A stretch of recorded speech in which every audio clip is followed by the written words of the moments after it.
How's it going, everybody? Welcome back to Elvis Junction Reviews. Today we're looking at another Atlas locomotive, and it's been a while since we've done an Atlas locomotive. We're looking at an Atlas HO scale EMD MP15DC locomotive, Southern Pacific number 2697, and it has loc sound in it, so there will be a sound demo at the end of this video. So basically, let's not waste any time and let's slide out of the box. And they call this their gold, Atlas calls this their gold line or master line.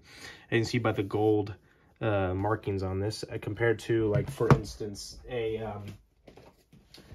this -8 here is their silver because it has because it's DCC ready, so it has so it's in the silver like box, as opposed to basically this is Atlas saying this is their premium stuff because it has the sound in it.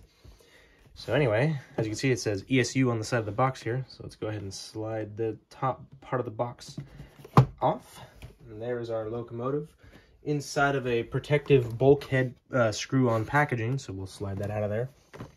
Let's go ahead and do that. But in here, we have some instruction manuals, as well as the exploded diagram of the locomotive, and some other things, like, for instance, the loc sound decoder. And here is the exploded diagram of the locomotive, right here, as you can see. And this is the mechanism inside the locomotive, which is pretty cool. So let's go ahead and get all this off the table. So, like I said earlier, there are some screws in here, and I have a Phillips head screwdriver that we will be using to remove said screws. And also inside the little, we have a, stop rolling, we have this little extra detail kit right here. There's some spare side mirrors, and these little nubs here go into where the screw holes are on the actual fuel tank of the locomotive. So there it is right there, as you can see. Looks very nice indeed. Try to get this other piece of plastic off. There we go. Here it is in that bulkhead, and as you can see, there are the two screws right there. So we're going to go ahead and get that out. Where is the... That's right, I put the screwdriver in my pocket. And I've dropped it on the floor. The only issue I have with this whole system is that you have to get your hands on the locomotive, and you have the potential of bending the handrails and possibly breaking off an important piece, like a grab iron or the horn or anything like that. So that's one of the issues I have with Atlas's packaging. I mean, it's a great packaging. It really keeps the locomotive from, you know, moving and all that. Come on. See if we can rotate it off. No, we cannot.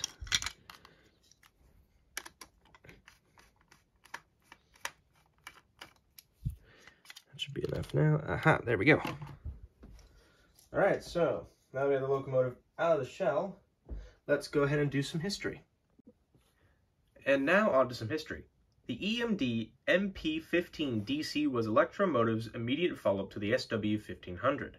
Manufactured between 1966 and 1974, this locomotive was not just meant for yard, industrial, and light branch line duties, but for road switching as well. The 15 stands for 1,500 horsepower, and it had a top speed of 65 miles per hour. Now, these locomotives still exist around today. Now, for instance, our locomotive here, SP2697, was built in January of 1975, which is a little confusing, depending on the dates. And it still runs today as Buffalo and Pittsburgh number 44. Now, these locomotives have served venerably with multiple railroads throughout the years, and there are lots of videos of them doing yard duty, switching industrial areas, and also on branch line duties. For instance, if you want to see SP locomotives in action, you can look up Charles Smiley's YouTube channel on, obviously, YouTube. And there are plenty of videos of them chasing the branch lines down the Fresno sub and in the Bay Area and all that kind of stuff. All right, so now let's get into some details, starting with the front. Starting with the front of the locomotive, and yes, you can see it's a bit angled, but that's because the table is wonky, so that's not the locomotive's fault, it's the table. Anyway, starting at the top here, working our way down at the bottom, you can see some lift rings, one right here and one right there. Those are designed for when the locomotive needs to get traction motor work done. You hook up chains to these lift rings, and it lifts the locomotive off of its traction motors. Right here, we have some class lights, one right here and one right here. And speaking of more lights, there are the number boards. They do light up when the locomotive is in motion, and so does the headlight as well, which is really cool. This big grate here, that is for the radiator. The thing about this locomotive is that the radiator cooling section is all up in the front. and the cab is at the back of the locomotive. We have our handrails and the handrail chain. Here is a MU hookup system right here. We have our red coupler cut bar, and there's the Atlas coupler, which I don't really like. Look at that, that's so weird.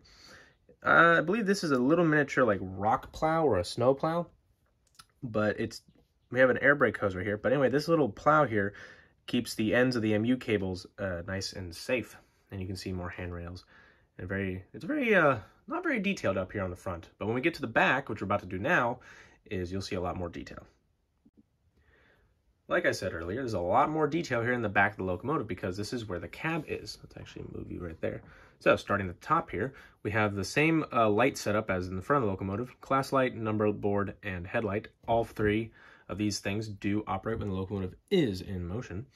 As you can see, there are some crew figures inside the cab, and that, as you can see, that's really cool. There is a detailed cab in there as well, which is really awesome as well. We have we have 6 windows, windshields, one here, one here, one here, one here, there. 2 separately applied windshield wipers. And as you can see, the door is in the center of the cab wall there. And there is 2 handrails that lead down to the walkway here. And you can see there's some steps that lead up to the cab door. We have 2 sand filler hatches, one right here and one right there. We have a little step right here so you can cross over to another locomotive if you need to. Lovely handrails. There's some electrical boxes here behind said handrails. Down here we have the same situation as up front: coupler cut bar, Atlas HO scale knuckle coupler, 3 MU cables on either side of the coupler, an air hose, and here is the weird plow, if I dare call it that. All right, so now let's look at the side detail. So looking at the side of the locomotive, the conductor's side, you will notice that this locomotive does not have the same scarlet and gray paint scheme as, say, the Dash 9s, AC44s, or like the SD40T-2s. There's no like add-on here. Now I don't know what the reason for that is, but it's still pretty interesting to see these locomotives that they don't have that bloody nose kind of scheme. Anyway, starting at the front here, we have a big F to indicate this is the front of the locomotive.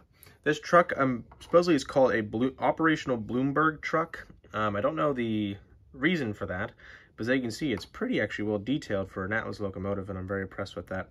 Right here is our sand filler hatch, and you can see the radiator section right here. There is the handbrake right there. And as we move the locomotive forward, there is its fuel tank. As you can see, it's not a big locomotive, so it doesn't need a big fuel tank, but it still holds a lot of gallons of fuel, so they can still go around for a long time and not have to refuel for at least over a day. There's an air tank reservoir right here. Here's our lovely Southern Pacific logo. You can see the bell and the 2 exhaust stacks, which is really cool. And as you can see, there's our horn right up there. And as you can see, you can just see it, but we will see it on the other side. There's a grab iron right there as well. Here's our number, 2697. There's the jack pad right there. And you can see the chassis of the locomotive, which is actually really cool there. And that details, those are the brakes right there, which is on the truck as well, which is really cool. This is the springs of the truck right here, so the way it bounces up and down. We have some electrical boxes right here. There is the builder's plate. There are, here, as you can see, there's no sunshades, so you do have to install those on your own. That's what that little part bag was for. That's a very finicky thing, and it's not a very fun thing to do because those holes are quite small, and you can very easily break the pin. But here's the side steps right here, if we focus in on that. There you go. And you can see the sand filler hatch a lot more easily. On the other side of the locomotive, on the driver's side, it's pretty much the same. The only difference being these grab irons right here that extend up to the top of the locomotive here. And there are actually 2 grab irons, one right here and one right here. We will be able to see those when we look at the top of the locomotive. But it's pretty much the same on the other side. There's a jack pad there, and you can see the truck detail. All right, so now let's look at the top of the locomotive. The nice thing about this locomotive being so short is that I don't have to rotate the locomotive forward or backwards to show you the entire detail of the roof of the locomotive. So here's that radiator section that I mentioned earlier at the beginning of the video. Here is our lovely bell, bronze bell by the looks of it. our exhaust stacks, which is really cool. This rather square area, I'm not sure what this part is for, but if somebody does know, please let me know in the comments. There are 2 grab irons, one right here and one right here. Here is our lovely horn, and there is a antenna. And you can see it's pretty bare bones on there, on that roof of that cab, because you don't need a lot of bells and whistles when you're doing switching or branch line and all operation and all that. All right, so now let's look at the, let's do our sound demo. Alrighty, so now we have the locomotive on the test track here. So let's just go ahead and get power onto the actual track.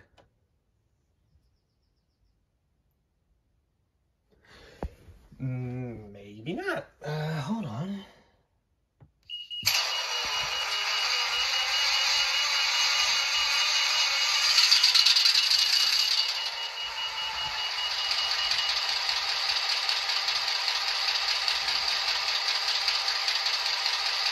Alrighty, so now you can hear the locomotive's idling. Let's throw it in the forward just for that. 0 turns on the headlight. As you can see, it's quite bright. I don't believe 5 or 6 do anything. So that's nothing, because it has no ditch lights, it has no driver light. Sun's coming in out of the clouds, so the lighting's going to be very strange. F1 is the bell.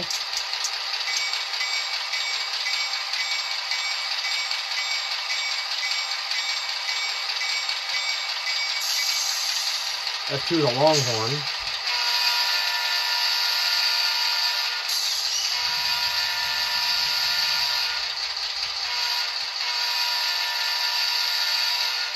And F3 should be a short horn. Never mind, that's the knuckle coupler going. See if it does again, yep. Okay, so I'll figure this out. F3, when you hit it, that is the couplers linking together. And when you hit F3 again,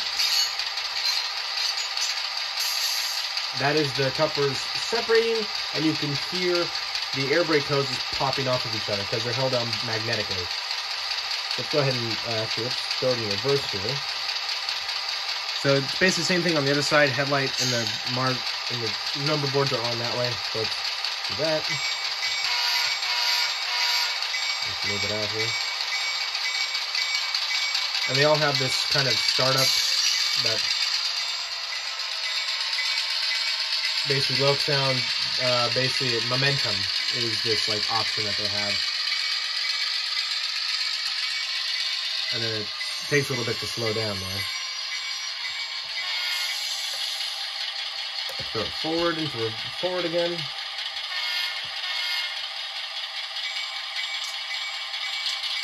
And we'll slowly momentum forward here.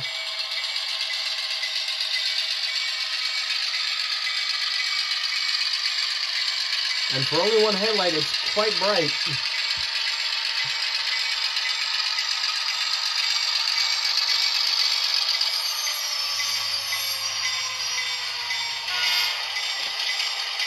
Go back in reverse here to get it in front of the camera specifically, and then we'll turn it off.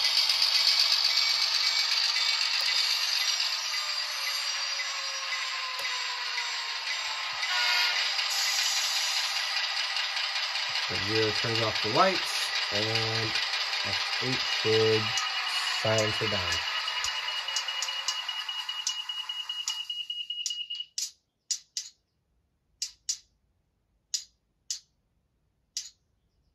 You can hear the air valve still popping off. Now I have no idea how long that's supposed to last, so let's just turn off the power. All right, so now let's get into my final thoughts. Alrighty, so I have to give this locomotive a solid A. There's really nothing, I didn't find anything wrong with it. I mean, it's a great looking locomotive. It has great detail. It has great sound. It's a little quiet on certain things, but you know, you can always change the volume when you're programming it to the number 2697 or any other number if you choose to do so. But anyway, if you're wondering where I bought this at my local hobby shop for about $230. That was including taxes. But it's still a good looking locomotive nonetheless, and I recommend if you can find one, pick one up if you're big into SP or just want to just want something to do some yard and industrial or branch line switching and all that. So if you enjoyed this video, please hit that like button and also subscribe if you have not. And check out my check out some of my other videos if you're curious on what else I have to review. I'm currently on as of the making of this video, I've been on an SP rampage, and I literally bought four SP locomotives within the span of a month, because I've decided I'm going to go SP90s and all that. But anyway, please tune in on Mondays and Fridays at 9 a.m. Pacific Standard Time to see what I have to upload next. And I will see you guys in the next video. Bye for now.